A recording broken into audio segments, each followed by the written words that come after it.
дар натиҷаи бархурди ду қатори мусофиркаш дар ҷануби Покистон камаш 30 нафар кушта шуданд ва садҳо тани дигар ҷароҳат бардоштанд.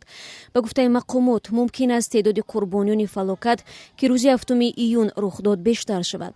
Идораи роҳи оҳани Покистон гуфт, қатори баландсуръати ширкати Миллат экспресс бо сабаби номаълуме аз роҳаш хориҷ шудааст ва чанд қатори он барои оҳани дигаре афтодааст ки дар он қатори ширкати Сир Сайт экспресс ҳаракат мекард.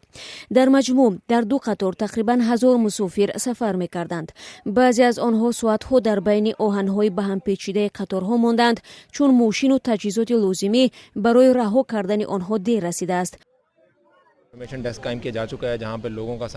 мо марказҳои таъсис додем ки дар он ҷо мардум метавонанд дар бораи хишовандонашон маълумот гиранд. амалиёти наҷот идома дорад. дар он низомиён, табибон, кормандони ҳукумат ширкат доранд. амалиёти наҷот сурат мегирад, чун мошинҳои махсус дар роҳ ҳастанд. имрон хон, нахуст вазири Покистон, дар твиттер навишт, ки аз ин фалокат ваҳшатзада шудааст ва ваъда дод, ки ба осебдидагону хешовандонашон кӯмак мерасонад. ӯ дастур додааст сабабҳои садамаро маълум кунанд.